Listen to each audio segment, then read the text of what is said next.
សូរិយាជាយុវអ្នកប្រាជ្ញាម្នាក់ដែលមានចំណាប់អារម្មណ៍យ៉ាងខ្លាំងទៅលើរឿងព្រេងនិទានដែលគេបំភ្លេចចោលបានដើរឆ្លងកាត់ព្រៃបុរាណគិរីរម្យដ៏ទ្រុឌទ្រោមព្រះអាទិត្យបានលិតបាត់ពីជើងមេឃបន្សល់ទុកនៅស្រមោលដ៏វែងដូចឆ្អឹងដែលរ៉ាំរ៉ែកជាមួយខ្យល់ខ្សឹបៗភាពស្ងប់ស្ងាត់ដ៏គួរឲ្យភ័យខ្លាចបានគ្របដណ្ដប់លើអាកាសបែកធ្លាយតែដោយសំឡេងកកកិតស្លឹកឈើក្រៅស្បែកជើងដែលចាស់របស់គាត់បានឈប់មួយសន្ទុះដោយចាប់ក្តាប់កាំបិតតូចរបស់គាត់ដោយអរចេតនាពន្លឺដ៏ស្រាលស្ទើរតែមើលមិនឃើញមួយបានភ្លឺព្រិចយ៉ាងជ្រៅទៅក្នុងមិនលប់ឈើដ៏ក្រាស់មិនដូចកន្ទុំរុយដែលគាត់ធ្លាប់ឃើញនោះ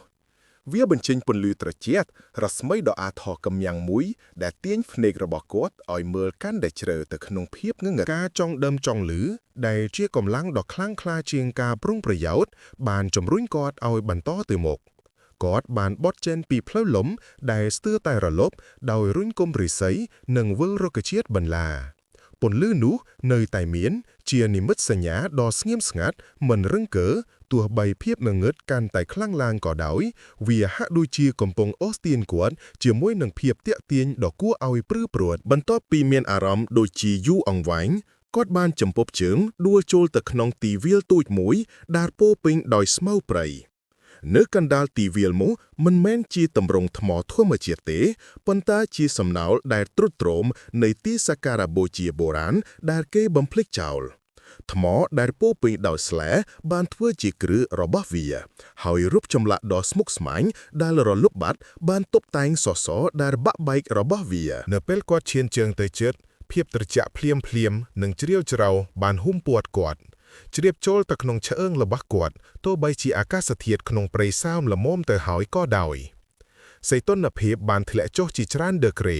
ហើយខ្យល់កាន់តែធ្ងន់ក្រាកវាធ្មួយវត្តមានដែលមើលមិនឃើញ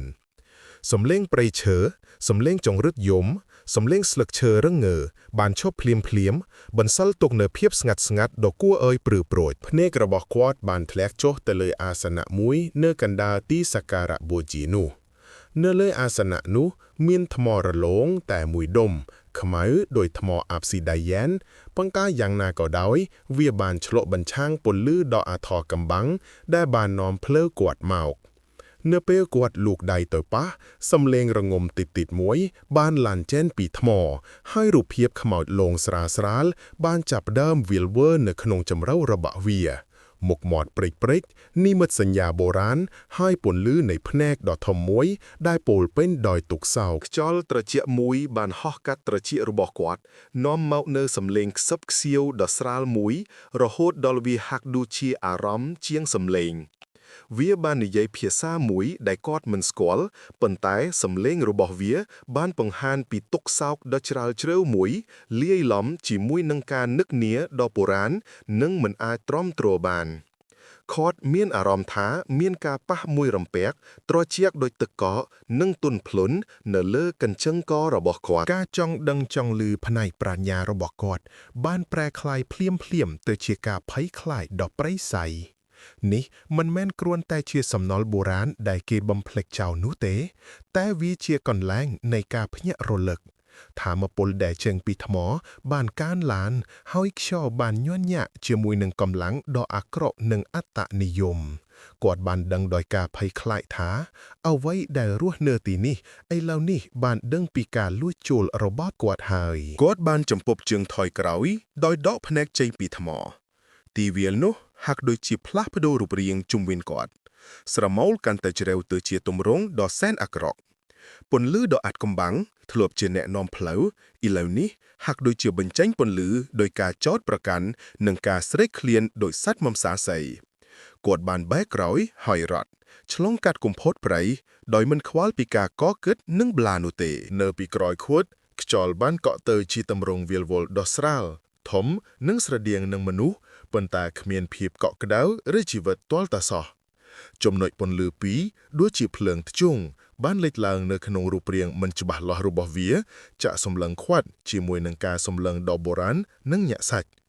សំឡេងយំសោកដ៏ស្ងៀមស្ងាត់មួយបានលន់លឺមិនមែននៅក្នុងត្រចៀករបស់គាត់ទីប៉ុន្តែនៅក្នុងគំនិតរបស់គាត់ផ្ទាល់សូរីយ៉ាបានរត់រហូតដល់សួតរបស់គាត់ឈឺ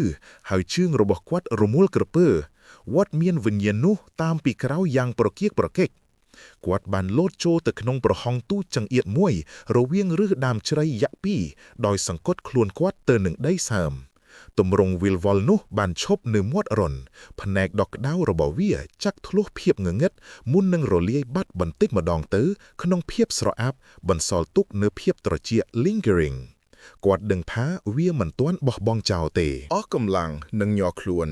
សូរិយាបានលេចចេញពីទីនោះប៉ុន្មានម៉ោងក្រោយមកវង្វេងស្មារតីប៉ុន្តែនៅរស់គាត់បានរុញខ្លួនគាត់ទៅមុខដោយជំរុញដោយតម្រូវការដ៏អស់សង្ឃឹមសម្រាប់ចម្លើយនិងសុវត្ថិភាពគាត់នឹកឃើញពីលោកតាញាក់តាបោះចំណាស់ម្នាក់គ្រូខ្មែរម្នាក់ឈ្មោះលោកតាវាសនាដែលរស់នៅជិតមាត់ព្រៃគេនិយាយថាមានចំណេះដឹងអំពីព្រលឹងបុរាណនិងឱសថដែលគេបំភ្លេចចោលគាត់បានច្បោះតែរកពន្លឺស្រាលៗដែលគាត់សង្ឃឹមថាជាអរិយធម៌ទីបំផុតគាត់បានទៅដល់ខ្ទាំចាស់មួយដែលហ៊ុំព័ទ្ធដោយផ្សែងក្រអូបលោកតាវាសនាបុរសចំណាម្នាក់ដែលមានភ្នែកមុតស្រួចអង្គុយពេនភ្នែននៅកណ្ដាលរុក្ខជាតិឱសថនិងគ្រឿងការពារចម្លែកប្លែកៗមុនពេលសូរិយាអាចនិយាយបានលោកតាបានងើបក្បាលយឺតៗការសម្លឹងរបស់គាត់ចាំគួរឲ្យភ័យខ្លាចព្រលឹងអាចកំបាំងបានរកឃើញឯងហើយកូនអ្នកចង់ដឹងលោកតាបានខ្សឹបប្រាប់សំឡេងរបស់គាត់ចាស់ដោយព្រៃឈើខ្លួនឯងភាពស្រែកឃ្លានរបស់វាទើបតែចាប់ផ្ដើមខ្យល់ត្រជាក់មួយបានបក់បោកាត់ខ្ទឹមបំផ្លាញទៀនតូចមួយ